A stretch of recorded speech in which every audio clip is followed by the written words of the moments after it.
আমাদের অনন্য স্টোরি সকল প্রকার পার্ট গল্প দেখতে আমাদের চ্যানেলটি সাবস্ক্রাইব করে পাশে থাকা বেল আইকনটিতে ক্লিক করে অল নোটিফিকেশন অন করে দিন। মা, সাবরিনা বেরিয়ে এলেন। বাড়িটা এত বড় যে তারা এখন আগুন লাগার বিষয়টা আন্দাজ করতে পারেন নাই। মাকে দেখে তানিশা মুখে বলবে কি, চোখের পানি নাকের পানিতে ভেসে গেল। কোনো রকম ভাষা তিনি চা বুঝলেন। উত্তরের বারান্দায় ছুটে গিয়ে চা দেখলেন, তাতে মাথা ঘুরে উঠল। দরজা ধরে নিজেকে সামলালেন, আর কিছু ভাবার মতো অবস্থা নেই। দ্রুত সকলকে ডাকলেন। নিজেকে এই ভয়ে এক একজনের আত্মারাম খাঁচা ছাড়া ঝিলমিল ঘুমিয়ে গিয়েছিল। এই রকম চেঁচামেচিতে ঘুম ভেঙে গেল। বড় চাচি তাকেও ডাকতে এসেছেন। ঘুম ভেঙে আচমকা কিছু বুঝতে পারল না। একটা ঘোরের মধ্যে নিচে নেমে এলো। তখন প্রায় সন্ধ্যা। আগুনের গরম হালকা ঘরের মধ্যে ঢুকতে শুরু করেছে। বের হতে পারছে না, কারণ আগুন ছড়িয়েছে চারিদিকে। সবাই আহাজারি করতে লাগলেন, কান্নাকাটি করছেন। ঝিলমিলের একলা ঘরে গিয়ে ফোনটা আনার সাহস নেই। এই সময় রোদ্দুর পাশে নেই, না থেকেও ভালো হয়েছে। আর যদি ভালো মন্দ কিছু একটা হয়ে যায়, রোদ্দুর থাকলে তো না, আর ভাবতে পারছে না। বাড়ির বাইরে থেকেও শোরগোল ভেসে আসছে। ঝিলমিল দেখে নাই, তবে মন বলছে সেখানে রোদ্দুর রয়েছে। খুব করে চাইছে রোদ্দুর না আসুক এখানে। বাকিদের পাগল পেয়ে অবস্থা। বড় চাচি এরই মধ্যে একবার অজ্ঞান হারিয়েছেন। কিছু সময় পর অবস্থা এমন হলো যে ধোঁয়ার কারণে আর নিঃশ্বাস নেওয়া যাচ্ছে না। চোখে অন্ধকার দেখছে সকলে। বাঁচার তীব্র আকাঙ্ক্ষা। ঝিলমিল গিয়ে মাকে জড়িয়ে ধরল। শিমু বোধহয় এখনো বুঝতে পারেন নাই, কেমন বোকা বোকা দৃষ্টিতে তাকিয়ে আছেন। অবশ্য বুঝবে কি করে? ভালো থাকা বিশ্রাম করা মানুষগুলো যদি হঠাৎ করে দেখে এক অসীম মৃত্যুপুরী তাদের ঘিরে ধরেছে, তবে তা কখনো বিশ্বাস হয়? এই 6 জন মানুষের মরণের অপেক্ষা করা ছাড়া আর কিছু করার নেই। ঝিলমিলের বুকের ভেতরটাই কেমন ভাঙচুর হচ্ছে। শেষ একবার রোদ্দুরকে দেখতে পারবে না সে। তার শত রাগারগি আর অভিমানের পেছনে যে ভালোবাসা ছিল, তার কোনো দিন প্রকাশ করতে পারবে না। সে যদি আজ চলে যায়, তবে রোদ্দুরের জীবনে তার জায়গাটা কি অন্য কেউ দখল করে নিবে? এত কষ্ট, এত দীর্ঘশ্বাস, এত বুকে ব্যথা, এত যন্ত্রণা। ঝিলমিল ঝাপসা দৃষ্টিতে দেখল তার আপন মানুষগুলো কিরকম নিস্তেজ হয়ে পড়ে আছে। সেও আর দাঁড়িয়ে থাকার মতো শক্তি পাচ্ছে না। ধীরে ধীরে লুটিয়ে পড়ল মেঝেতে। বুকটা ভীষণ ভারী লাগছে। নিঃশ্বাস নিতে পারছে না। একেবারে জ্ঞান হারানোর আগে স্পষ্টভাবে রোদ্দুরকে দেখতে পেল। তবে এটা সত্যি, রোদ্দুর নাকি তার ভ্রম বোঝার আগেই জ্ঞান হারালো। রোদ্দুর আর ছোট চাচ্চু বাড়ি ফিরে আসছিল। তাদের বাড়ি থেকেও কিছুটা দূরে অবস্থান করছিল যখন তখনই আকাশে বাতাসে ধোঁয়া উড়ে বেড়াচ্ছে। বুঝে ওঠার আগেই মানুষজনের চেঁচামেচিতে শুনতে পেয়েছিল, আগুন লেগেছে, আগুন লেগেছে। ধ্বনিতে প্রকম্পিত হচ্ছিল চারিপাশ। ইতিমধ্যে স্থানীয় লোকজন পুলিশে খবর দিয়েছে, তারপর ফায়ার সার্ভিসে। খবর শুনে রোদ্দুর আর ছোট্ট চাচুর দৌড়ে এসেছিলেন। কিন্তু এখানে যে নিজেদের বাড়ি চলতে দেখবে, তা ভয়াবহ দুঃস্বপ্নেও কখনো কল্পনা করতে পারে নাই। তারপর থেকে মায়ের কাছে, ঝিলমিলের কাছে একের পর এক ফোন কল, কিন্তু কেউ রিসিভ করছে না। সকলেই বাড়ির ভেতর। বের হতে পেরেছে কিনা ওদের কারো জানা নেই। এদিকে ফায়ার সার্ভিসের খবর নেই। পৌঁছাতে সময় লাগবে তো, কিন্তু রোদ্দুর এতক্ষণ যান হাতে নিয়ে বসে থাকার মানুষ নয়। জীবনের ঝুঁকি নিয়ে ছোট্ট চাচুকে এদিক সামলাতে বলে বাড়ির ডান পাশ থেকে মই দিয়েছিল উঠছে।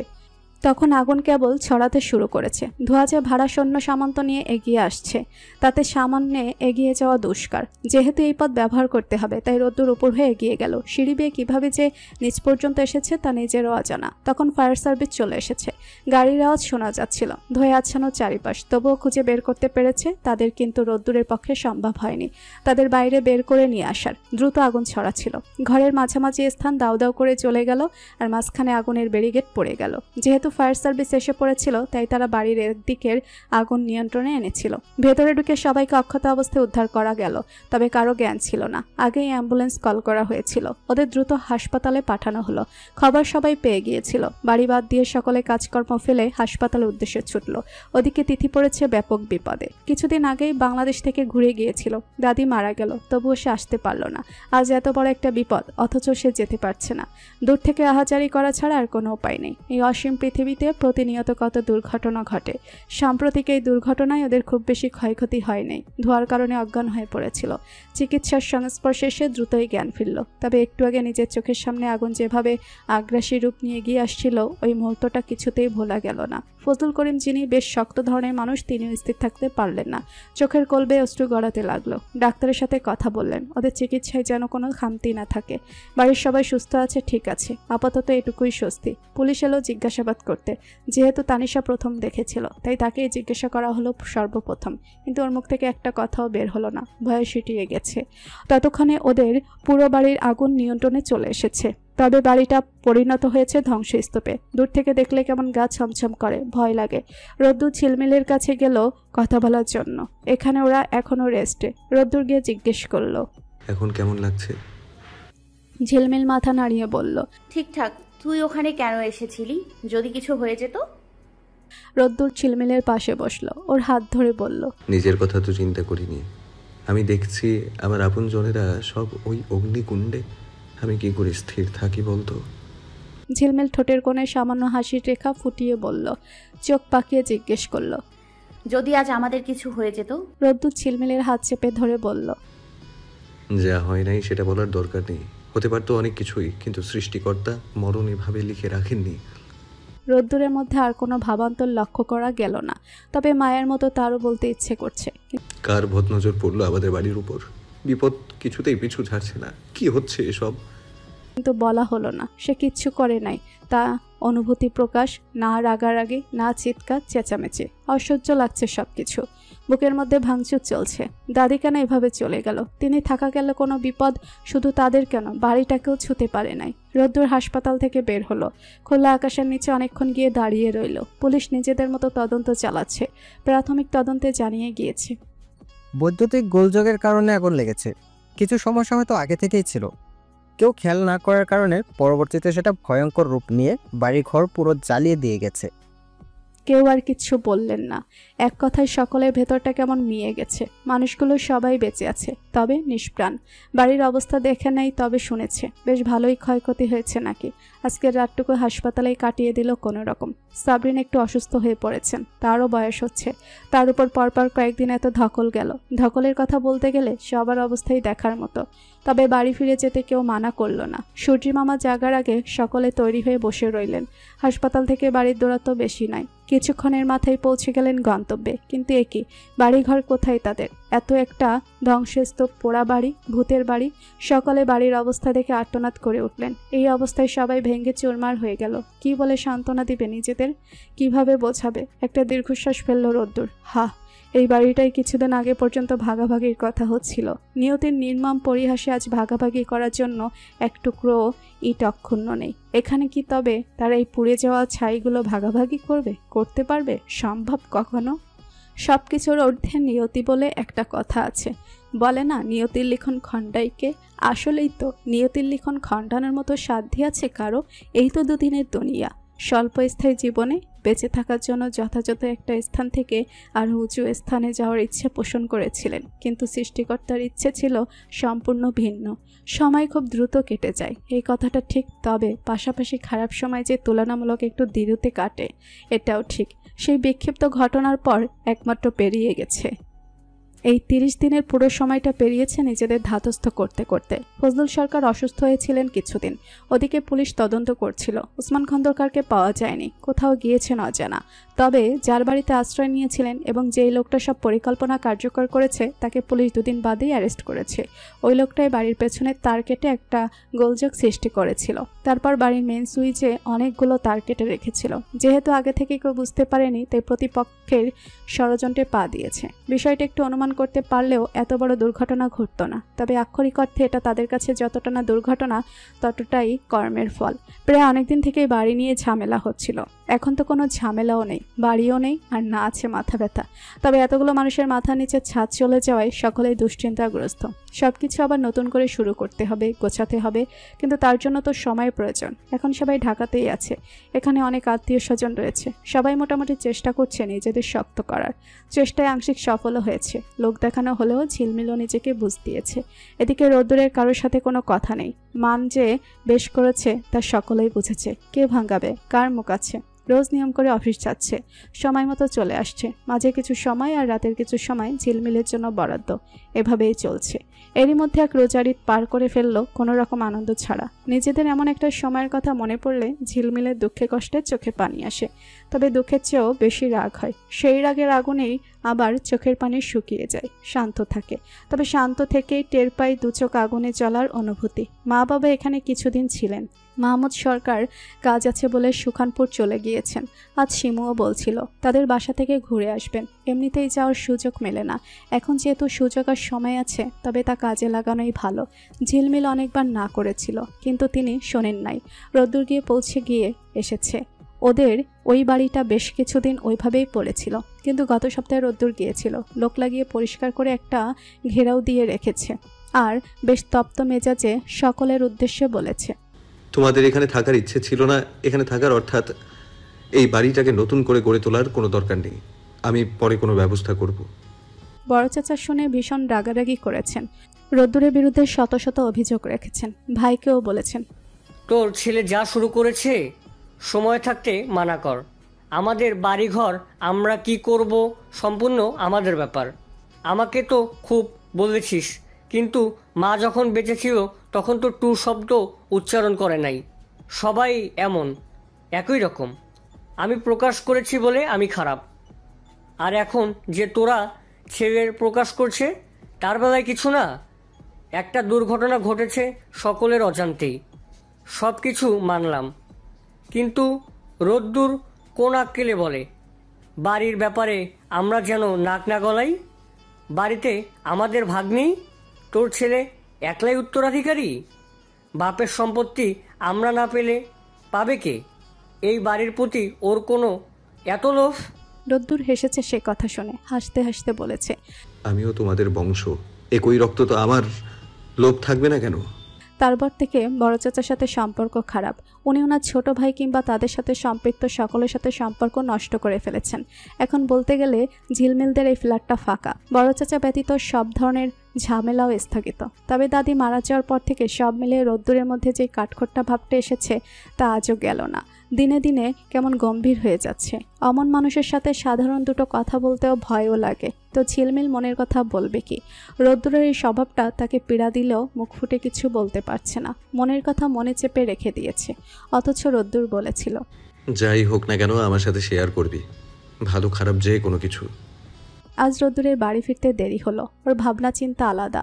ওর ভাবনা অনুযায়ী পারিবারিকভাবে ইদানিং যেসব ঘটনার সম্মুখীন হচ্ছে, তার জন্য ঝিলমিল ডিস্টার্ব। অন্তত কাজে কর্মে চলাফেরায় কথাবার্তায় তাই প্রকাশ পায়। তাই ঝিলমিলকে খুব বেশি বিরক্ত করে না। বাড়ি ফিরে আগে ঝিলমিলকে চা বানাতে বলতো, এখন নিজেই বানিয়ে খায়। তার মনের মধ্যেও কত রকম অসহ্যকর চিন্তা। উপর উপর যাই বলুক না কেন, বড় চাচা যে তার উপর রেগে আছে তা সহ্য হয় না। এই মানুষটা এমন ছিল না। রোদ্দুরের তার উপর অগাধ বিশ্বাস ছিল, কিন্তু এই অগাধ বিশ্বাসের স্বার্থবাদী তার কাছে এইভাবে হেরে যাবে তা জানা ছিল না। নিজের ছায়া, নিজের কথাবার্তা ইদানিং ঘিরে ফিরে ওকেই ব্যঙ্গ করে। সর্বোপরি একটা হেরে যাওয়া মানুষের মতো হতাশ লাগে। আজ বাড়ি ফিরে দেখলো ঘরবাড়ি সব অন্ধকার। রোদ্দুর দরজায় দাঁড়িয়েই চেঁচিয়ে ঝিলমিলকে ডাকলো, ঝিলমিল, ঝিলমিল, কোথায় তুই? তারপর ভেতরে ঢুকলো। প্রতিটা রুমের আলো জ্বালিয়ে দিল। বেডরুমে গিয়ে দেখলো ঝিলমিল ঘুমাচ্ছে। ডাকলো নকে। নিচে ফ্রেশ হয়ে পাশে বসলো। আলতো হাতে ঝিলমিলের কপালের উপরে চুলগুলো সরিয়ে দিতেই ওর ঘুমটা ভেঙে গেল। উঠে বসে জিজ্ঞেস করলো, কখন এসেছিস? 10 মিনিট আগে। ঘুমোচ্ছিস? উঠলি কেন? মনে হয় ডিস্টার্ব করলাম। আরে না না, অনেক আগেই ঘুমিয়েছিলাম। কখন ঘুমালাম মনেই নেই। কথা হয়েছিল বাড়িতে? হয়েছিল, কিন্তু তেমন কোনো কথা নয়। এমনি কেমন আছি, কি করছি, এগুলো। বাবা নাকি বড় চাচার সাথে কথা বলতে গিয়েছিল। সে তো কথাই বলো না। বলেছে আমরা নাকি নিজের মতো থাকি, তার কোনো ব্যাপারে যেন না যায়। রোদ্দুর নির্বিকার কণ্ঠে বলল, ঠিক আছে, যাই করুক বাড়িটা যেন কিছু না করে বলে দিস। ঝিলমিল রোদ্দুরের হাত ধরে অনুরোধের সুরে বলল, আচ্ছা আমাকে বলবি প্লিজ, তুই কেন ওই বাড়িটা চাচ্ছিস? মানে কি করবি? আমি সত্যি অবাক হয়েছিলাম যখন তুই ওই বাড়িটার কথা বলেছিস। মানে তুই সত্যি বিশ্বাস হচ্ছে না। রোদ্দুর ঝিলমিলের হাত নিজের আরেকটা হাত রেখে বলল, আমি যখন চেয়েছি তখন অবশ্যই কোনো একটা কারণ আছে। একটা কাজ করব, আগেই বলবো না। তোকে বলবো কিন্তু যখন সেই উদ্যোগ নিতে সফল হব তখন। আর বাড়ির সবাইকে তখন বলবো যখন কাজটা পুরোপুরি শেষ হবে।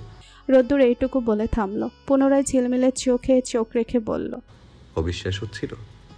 ঝিলমিল চোখ সরিয়ে বলল, না না না, অবিশ্বাস না, একটু দ্বিধা হচ্ছিল। এখন আর রয়েছে দ্বিধা? না নেই, আগে ও যে অনেক ছিল তা ভাবিস না। মানে এত সব কিছুর পরেও সব শেষে একটা প্রশ্নবোধক থাকে না, সেটাই আর কি। আবার কিছু মনে করলি নাকি? রোদ্দুর ঠোঁট উল্টে বলল, অনেক রাগ রাগ করেছি। এখন আমার রাগ ভাঙানোর জন্য কিছু একটা কর। কি করব? যা ইচ্ছে। আমার তো কোনো ইচ্ছে হচ্ছে না। ঝিলমিল বলল। রোদ্দুর আনমনেই হেসে উঠল। ঠিক কতদিন পর আজ ঝিলমিলের সাথে এইভাবে মন খুলে কথা বলছে ঠিক জানা নেই। সে আশ্চর্য রকমের খুশি হয়ে বলল, কিন্তু আমার তো ইচ্ছে করছে। ঝিলমিল ভুরু কুচকে বলল। কি? রোদ্দুর ঝিলমিলের ঠোঁটে ইশারা করলো। ঝিলমিল তৎক্ষণাৎ বুঝতে পেরে মাথা নাড়িয়ে না বুঝালো। রোদ্দুরও ওপর নিচ মাথা ঝাঁকালো। তারপর ঝিলমিলের দিকে এগিয়ে যেতেই সে হাত এগিয়ে দিয়ে মাঝখানে একটা দেওয়াল বেঁধে দিল। তারপর গভীর শ্বাস নিয়ে বলল, অসভ্য কোথাকার। রোদ্দুর এবার বেশ উচ্চ আওয়াজে হেসে উঠল। পরপর কতগুলো ঘটনার জন্য তারা একে অপরকে অনেকটা দূরে ছিল, সেটা এবার বুঝতে পারছে। এতদিন যে মনমরা ঝিলমিলকে দেখতে পেয়েছিল, আজ একদম অন্যরকম আগের ঝিলমিল। রোদ্দুর ওর কপালে একটা চুমু খেলো। রেডি হতে বলে নিজেও রেডি হওয়ার জন্য উঠল। ঝিলমিল বলল। ঝিলমিল আহ্লাদে সুরে বলল, এটা কি আমাকে চুমু খাওয়ার জন্য ঘুষ নাকি? আজকাল তো আমাকে নিয়ে বাইরে বের হতেই পারিস না। মন মেজাজের একটা বিষয় আছে না, ভালো লাগতো না। সবসময় মনের মধ্যে একটা টেনশন কাজ করতো। আমি যে কিভাবে এই কয়েকদিন নিজের কাজটুকু ঠিকঠাক করেছি তা আমি জানি। জীবনে কোনো দিন এইরকম মানসিক চাপে পড়িনি, কোনো দিন ফ্যামিলি প্রবলেমে পড়িনি, এই ফার্স্ট। তারপর তো দেখলি সব। তারপর হেসে কলার নাচিয়ে বলল, ওহো তাই? এখানে আসল বিষয়টা বুঝতে হবে। সেটা কি? এতদিন তো ছিলি আমার থেকে 14 মাইল দূরে, কথাও বলিস নাই ভালোভাবে। আজ কথা বললি, চুমু খেলি, ঠিক এই কারণে মন চাঙ্গা হয়ে গেছে। তারপর হেসে কলার নাচিয়ে বলল, this is the power of a wife. ঝিলমিলের সাথে সাথে রোদ্দুরও হেসে উঠল। ঝটপট তৈরি হয়ে দুজন চলল। বাড়ির পেছন দিকের এই রাস্তাটায় যানবাহনের ভিড় কমে, তবে মানুষজনের ভিড় দেখার মতো। রাস্তার চারিপাশ জুড়ে টং। রোদ্দুরের পছন্দের কয়েকটা চায়ের দোকান আছে, সেখানে বিভিন্ন ধরনের চায়না টি পাওয়া যায়, যেটায় তুলনামূলক মানুষজনের শোরগোল কম। রোদ্দুর ঝিলমিলকে নিয়ে সেখানেই এলো। মেনুতে চায়ের কিম্ভূত কিমাকার নামগুলো দেখেই ঝিলমিল খিলখিল করে হেসে উঠল। রোদ্দুর গালে হাত দিয়ে মুগ্ধ দৃষ্টিতে চেয়ে আছে। কোনো কথা না বলে নিশ্চুপ হয়ে ঝিলমিলের হাসিটুকু আত্মস্থ করে নিল। ঝিলমিল সেটা লক্ষ্য করে বলল, আমাকে দেখার জন্য এখানে এসেছিস? বাড়িতে বসে দেখলেই হতো। কেন? এক একটা মুহূর্ত এক একটা সময়ের জন্য স্পেশাল। এখন এইভাবে হিহি করছিস, বাড়িতে থাকলে করতি? আর আমি পারতাম তা দেখতে? ঝিলমিল আবারও হেসে বলল, অনেকদিন পর এইভাবে হাসলাম। তুই মাঝে মাঝে একটু এই রকম হয়ে থাকিস কেমন? তাহলেই তো আমার আর কোনো দিন মন খারাপ হয় না। আচ্ছা বলতো, হঠাৎ থেকে থেকে এত গম্ভীর হয়ে যাস কেন? সত্যি বলবো নাকি মিথ্যা? আমি সব সময় তোর মুখ থেকে সত্যিটাই শুনতে চাইবো। রোদ্দুর চমৎকৃত হয়ে বলল, ভালো লাগে। এখন প্রশ্ন হচ্ছে কেন ভালো লাগে, তাই তো? উত্তর হচ্ছে, আমার তোর রাগ অভিমান দেখতে ভালো লাগে। তুই যখন রাগ করে মুখ ঘুরিয়ে রাখিস, চোখ দুটোকে রাক্ষসের জ্বলন্ত আগ্নেয়গিরির মতো উত্তপ্ত করে রাখিস, অভিমানে গাল ফুলিয়ে রাখিস, এটা দেখতেই ভালো লাগে আমার। ঝিলমিল কপট রাগ দেখিয়ে বলল, প্রশংসা করলি নাকি বদনাম? কি মনে হয়? সত্যি বলবো নাকি মিথ্যা? রোদ্দুর কথা ওকেই ঘুরে ফিরে জিজ্ঞেস করার কারণে রোদ্দুর হেসে ফেলল। বেশ কিছুক্ষণ হাসাহাসির পর বলল, সারা জীবন এইরকম থাকিস, তাহলে আমারও আর কখনো মন খারাপ হবে না, বুঝলি? তোকে ভালোবাসার পর জেনেছি, বুঝেছি, তোকে ছাড়া আমি অন্য কাউকে কখনো ভালোবাসতেই পারিনি। তুই প্রথম, আমি বেঁচে থাকা অবধি তুইই শেষ। কলিং বেলের আওয়াজ ভেসে এলো। ঝিলমিল সবেমাত্র ক্লাস শেষে বাড়ি ফিরেছে। এই সময় সাধারণত কেউ আসে না। সে দরজার বাইরে ভেতর থেকে জিজ্ঞেস করলো। কে? ওপাশ থেকে তৎক্ষণাৎ উত্তর ভেসে এলো, ভাবি আমি। আমি কে? ওপাশের কণ্ঠটা নিশ্চুপ। ঝিলমিলের প্রশ্ন শুনে দ্বিধায় ভুগছে। ঝিলমিল কি প্রশ্নটা তাকে জিজ্ঞেস করলো নাকি নিজেকে? হাসান মাথা চুলকালো। কিছুতেই নার্ভাস হওয়া যাবে না। অনেক কষ্টে বেশি যথাযথ সাহস সঞ্চয় করে এসেছে। আজ আর কিছুতেই কিছু হটা যাবে না। নিজেকে সামলে নিয়ে বলল, ভাবি আমি হাসান। ঝিলমিল দরজা খুলে দিল। হাসান মৃদু হাসলো। কিভাবে যে কথা শুরু করবে, তাছাড়া রোদ্দুর বাড়িতে নেই। এই সময় এখানে আসাটা কতটা ঠিক হলো এটা ভাবছে এখন। ঝিলমিল বলল, ভাইয়া আপনি? রোদ্দুর তো বাড়ি ফেরে নাই এখনো। হ্যাঁ আমি জানি। আমি আসলে আপনার সাথে কথা বলতে এসেছিলাম। আমার সাথে কোনো সমস্যা হয়েছে? আচ্ছা আপনি ভেতরে এসে বসুন। এই বলে ঝিলমিল দরজা থেকে সরে দাঁড়ালো। হাসান এসে একটা চেয়ারে বসলো। মনের মধ্যে কথাগুলো যত সাজিয়ে নেওয়ার চেষ্টা করছিল ততটাই এলোমেলো হচ্ছিল। বলল, আসলে অনেকদিন ধরে একটা কথা বলতে চাইছিলাম। রোদ্দুরকে তো বলার প্রশ্নই আসে না। ভাবলাম আপনাকে বলি।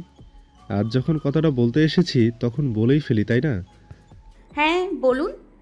ভাবি, রাগ করবেন না তো? মানে আপনাদের ফ্যামিলির মধ্যে ঢুকে পড়তে চাইছি। ওয়েট, আমি আসলেই বুঝতে পারছি না। ভাইয়া, আপনি প্লিজ আমাকে ক্লিয়ার করে বলেন, আমাদের ফ্যামিলি এখানে কোথা থেকে এলো? হাসান নিঃশ্বাস চেপে বলল, I want to marry your sister. কথাটা শোনা মাত্র ঝিলমিল একটা ধাক্কা খেল।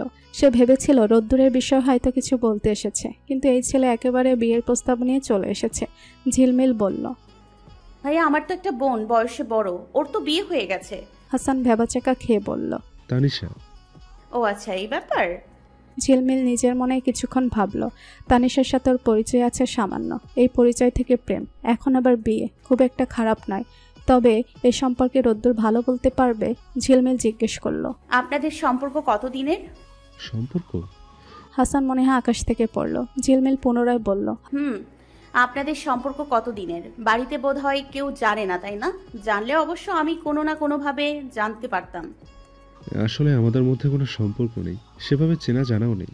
সেবার আপনাদের বাড়িতে গিয়েছিলাম, তখন টুকটাক আলাপ হয়েছিল, আর সেখান থেকেই।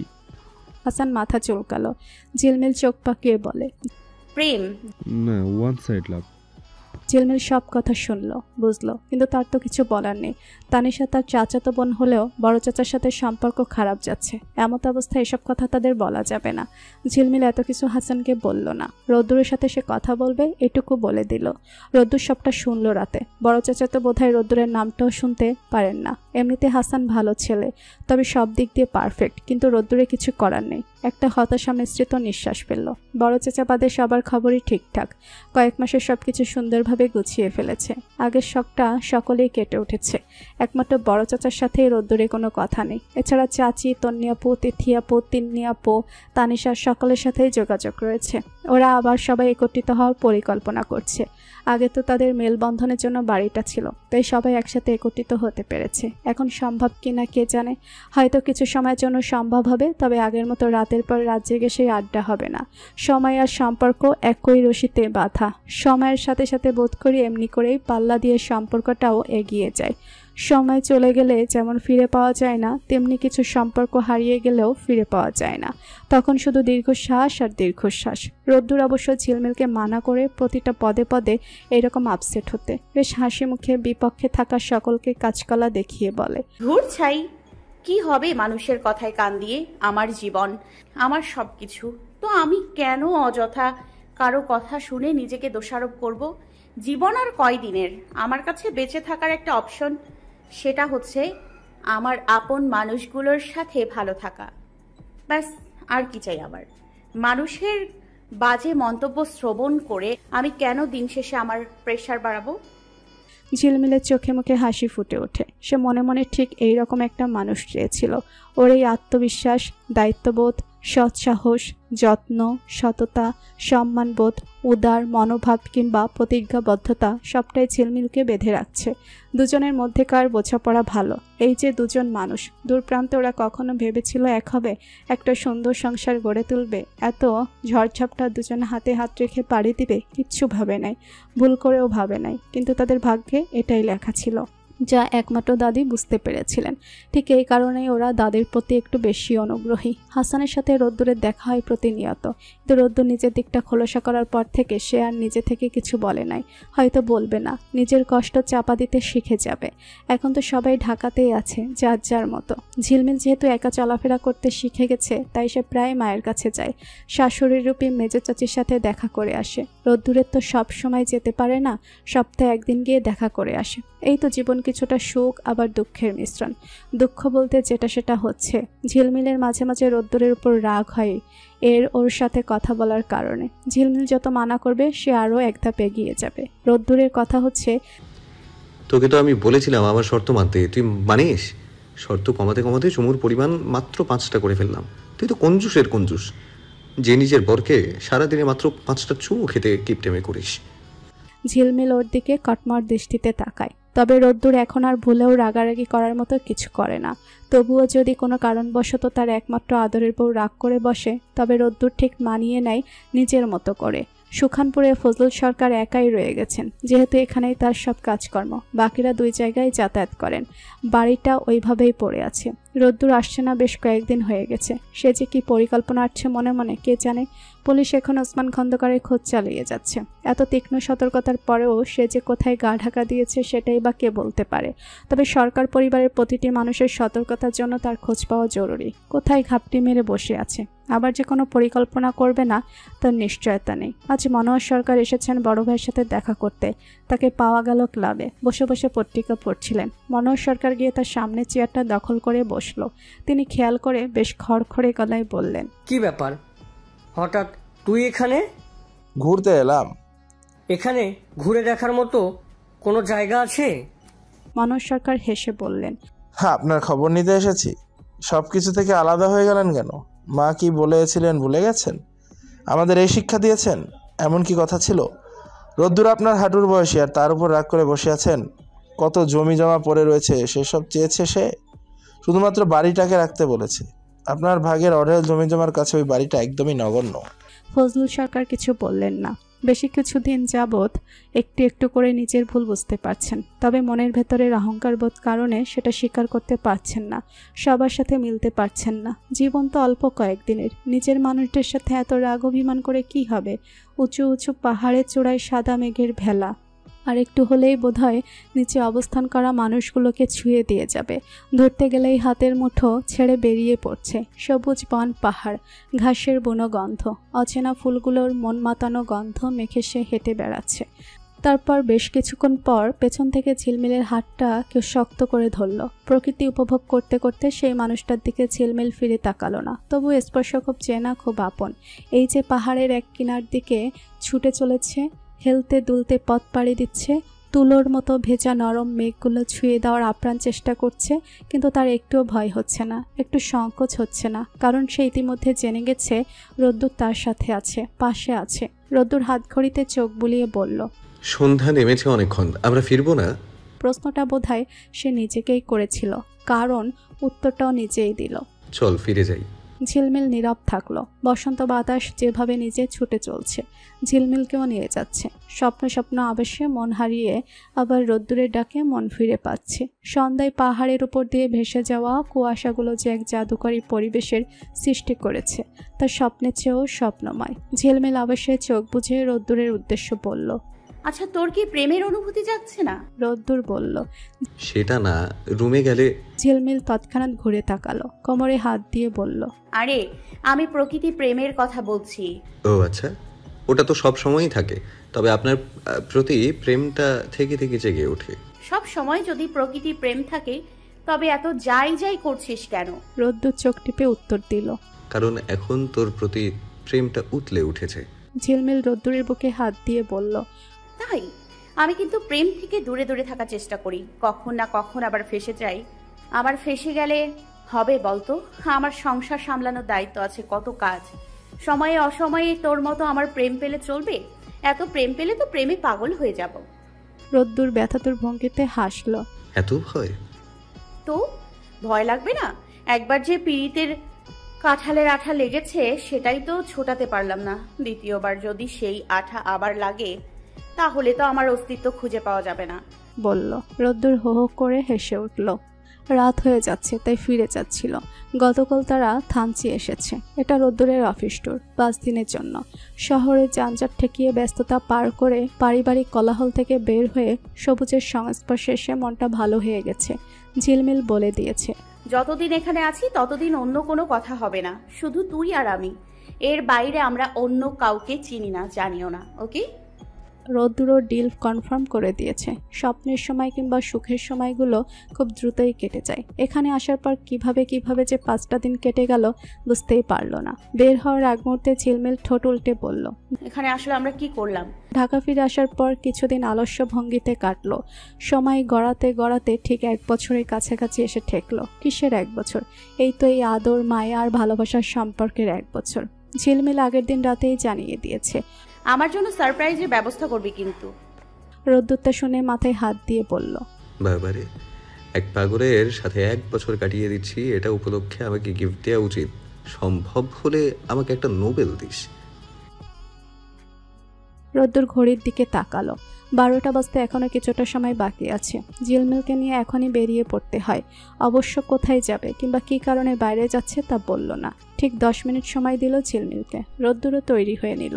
তারপর 11:30টা নাগাদ দুজনে বের হলো। ঝিলমিল অনেকবার জিজ্ঞেস করলো, কোথায় যাচ্ছি আমরা? উফ, এত কথা বলিস কেন? সারা জীবন কথা বলে বলে তেজপাতা করে দিলি, এখন চুপ থাক। আমাকে নিয়ে কোথায় যাচ্ছিস? চুপ। ঝিলমিল চুপ করলো না, বকবক করেই গেল। রোদ্দুর যেখানে এসে থামলো, এটা একটা রেস্টুরেন্ট। ঝিলমিল নেমে বলল, এখানে কি কাজ? রোদ্দুর ঝিলমিলকে আর কিছু বলার সুযোগ দিল না। ওকে ঘুরে দাঁড় করিয়ে পকেট থেকে রুমাল বের করে চোখ বেঁধে দিল। ঝিলমিল দ্বিধাগ্রস্ত হয়ে কিছু বলতে গেলেই রোদ্দুর ঠোঁটে হাত চেপে চুপ করিয়ে দিল। তারপর লিফটে করে নিয়ে এলো ছাদে। 12টা বাজতে আর মাত্র 5 মিনিট আছে। ঝিলমিল অপেক্ষা করতে করতে বিরক্ত হয়ে গেল। যখন 12টা বাজলো তখন রোদ্দুর চোখের বাঁধন ঢিলা করে দিয়ে এক হাতে একটা গোলাপ ফুলের তোড়া এবং অন্য হাতে ছোট্ট একটা লাল টুকটুকে কেক নিয়ে ঝিলমিলের সামনে হাঁটু গেড়ে বসলো। ঝিলমিল চোখের বাঁধন সরাতেই অবাক, পুরো থ বনে গেল। এসে রোদ্দুরের দিকে তাকালো। ফুলটা হাতে নিতেই রোদ্দুর বলল,